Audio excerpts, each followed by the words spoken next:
Proverbs, second chapter, and listen, and you're going to find out about the value of wisdom.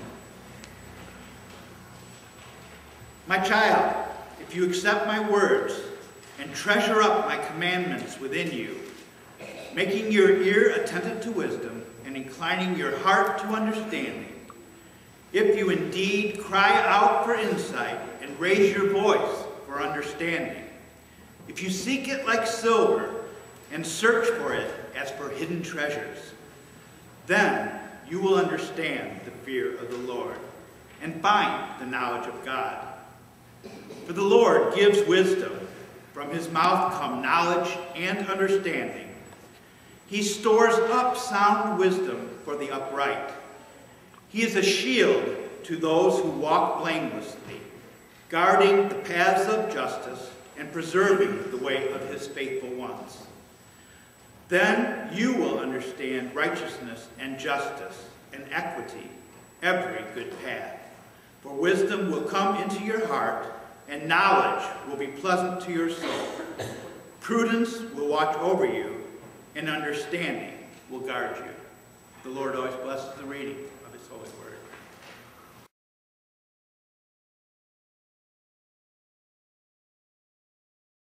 Since I've preached a sermon out of the Book of Proverbs, and I thought you might like to hear a sermon or two from that book. It is the world's first self-improvement document. It could go on the shelf of self-help books at the bookstore. If we read through Proverbs, it will give us all sorts of advice on how we can live longer, how we can be wealthier, how we can have more friends, how we can have more influence in the world. And I thought that that might just be something that would be satisfying to all of us. After all, if I could preach a really good sermon from Proverbs, and if you could listen really good and just apply everything, I think our singing will improve. I think us guys will be more handsome. I think all you women will be a little easier to get along with if you just listen to the Book of Proverbs. I think our potlucks will taste better.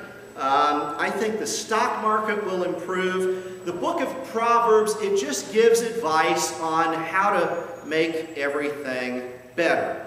And after all, we do spend a great deal of time trying to figure out how to make things better, don't we? How many of you have spent more than an hour in a doctor's office this past week hoping to make things better?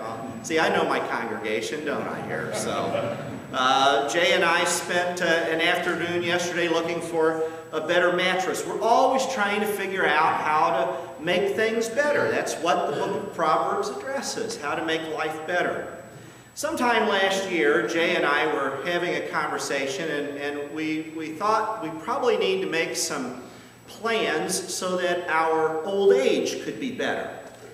And we don't think we're in old age yet, but after all, if you wait till then, you're probably going to have problems. So we thought we need to get a start on improving our old age. So we had this deal from Ernst & Young, a financial planning company that's supposed to help you improve your old age. So I gave them a call and I said, my wife and I would like to be happy in our old age. What do we need to, how much money do we need to save in order to do that? And he said, well, you've called the right place. We can help you with that. That's what we do is help people improve their old age. He said, in order to know how much money you need to save now, he says, I'm going to have to ask you a few questions. I said, fire away. He said, when do you plan to die?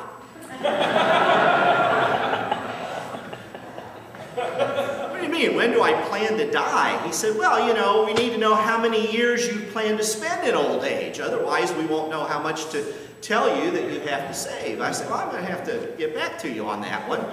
And so I thought, you know, when am I going to die? You know, God knows the answer to that question, but that's information God doesn't usually hand out. So I thought, who else knows when I'm going to die? And then I thought of the insurance company. because they've been planning for my death ever since I took out my policy. You know, I thought the insurance company knows when I'm going to die. They snoop around, they have all sorts of information. And so I checked with the insurance company, and according to them, I'm going to die when I'm 85. At least that's what they're planning on right now. So given my age and my state of health, so I called the financial planner back and I said, okay, I'm going to die when I'm 85. So he said, okay. He writes that down. He says, and when's your wife going to die? Well, okay. I mean, it's not so, I mean, it's one thing to talk about your own death, but you're kind of in shaky ground trying to, you know, predict when your wife is going to die. And, you know, she does eat healthier food than me. So, so I'm trying to factor, I mean, how do you figure this out? So now in our family, how do I say this delicately? If you come and stay with us and you want to live a long time, you let Jay do the cooking and you let me do the driving. And you're probably going to have a long life. So I'm trying to figure out, okay, how long is she going to live? And I finally said, well, just put her down for 85 too. So he asked me all these questions, and he says, all this information, all these facts, he's putting all this stuff in to the computer, and he says, now I'm going to put all this stuff into a formula, and we're going to put it in a computer, and in 2 weeks we'll send you a packet of information on how much you need to save so that you'll have enough to live. He says, now what is it what do you want to spend money on in your old age? And I know a few people that are in their 80s, and I know they like to live in houses, and they like to eat food, and they like to get around, and they have to pay their medical bills. So I went through the list, and he's taking down all these facts, and he's putting it all into his computer. In 2 weeks, he says, now what's inflation going to be between now and when you die? I don't know, 3-4% a year. Put that in there. So he puts all this stuff in. And 2 weeks later, we get this packet back in the mail, and the packet tells us how much money we're going to need to save in order to be able to live comfortably in our old age. And I look at the bottom line figure. I look at how much Jay is going to need when she's 85, right before she dies. I mean, I'm long dead by this time, so she's by herself. She's 85 years old.